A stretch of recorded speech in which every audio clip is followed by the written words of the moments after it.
Assalamualaikum warahmatullahi wabarakatuh. Perkenalkan, nama saya Winari Fadila, NIM 1930222148 dari kelas P4 2019. Selamat mendengarkan. Klasifikasi media. Kata media berasal dari bahasa Latin medius yang secara harfiah yang berarti tengah, perantara atau pengantar. As a Association of Education and Communication Technology memberikan definisi media sebagai sistem transmisi atau bahan dan peralatan yang tersedia untuk menyampaikan pesan tertentu. Menurut pendapat Suranto, bahwa media adalah suatu sarana digunakan untuk menyampaikan pesan dari seorang komunikator kepada komunikasi. Memberikan makna media sebagai apa saja yang dapat menyalurkan informasi dari sumber informasi ke penerimaan informasi. Menurut Heinrich dan kawan-kawan, mengartikan media sebagai perantara yang mengantar informasi dari sumber kepada penerima. Dengan demikian, televisi, film, foto, radio, rekaman audio, gambar yang diproyeksikan, bahan-bahan cetak, dan sejenisnya adalah tergantung media.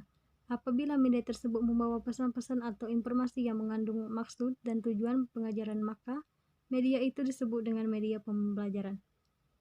Dengan demikian, media pembelajaran dapat dikatakan sebagai alat-alat grafis, fotografis, dan elektronis yang dapat digunakan untuk menangkap, memproses, dan menyusun kembali informasi visual dan verbal.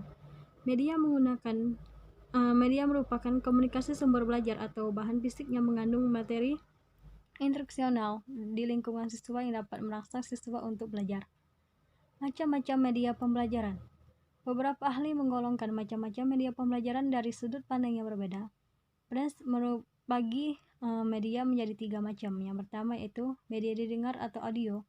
Yang kedua, media yang dapat dilihat atau video. Yang ketiga, media yang dapat bergerak. Selain menggolongkan media menjadi 3 macam di atas, Brands juga membagi media menjadi media transmisi dan media rekaman. Menurut Azhar Ar-Rasyad, mengelompokkan media pembelajaran dibedakan menjadi 4. Yang pertama, media cetak. Yang kedua, media teknologi audio visual, media hasil teknologi komputer, dan yang terakhir, media hasil teknologi cetak dan komputer. Pemilihan dan pemanfaatan media pembelajaran yang tepat berdasarkan pada teks belajar yang relevan akan berdampak positif terhadap keberhasilan proses belajar mengajar. Menurut Janusz Dubecki dan Melonda 2008, sumber belajar anak usia dini. Istilah sumber belajar dipahami sebagai perangkat, bahan atau materi, peralatan, pengaturan, dan orang di mana pengajaran dapat berorientasi dengannya, yang bertujuan untuk memfasilitasi belajar dan memperbaiki kinerja adalah sumber-sumber yang mendukung belajar termasuk sistem penunjang, materi, dan lingkungan pembelajaran. Yang kedua yaitu menurut Sells dan Rich Hay. Oleh karena itu, yang dimaksud dengan sumber belajar adalah sumber-sumber yang mendukung belajar termasuk sistem penunjang, materi, dan lingkungan pembelajaran. Berdasarkan definisi sumber belajar sebagai di atas adalah, maka media pembelajaran dan sumber belajar memiliki kesamaan di suatu sisi dan juga perbedaan di sisi.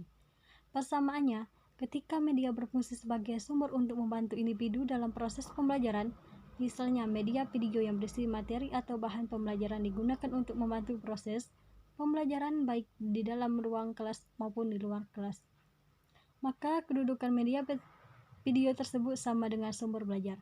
Tetapi jika media visual yang hanya berfungsi sebagai peralatan fisik saja, berfungsi sebagai perantara antar sumber dengan penerimaan informasi, maka peralatan visual tersebut hanyalah media dan bukan sebagai sumber belajar. Baiklah, itu saja dari saya. Sekian, terima kasih. Wassalamualaikum warahmatullahi wabarakatuh.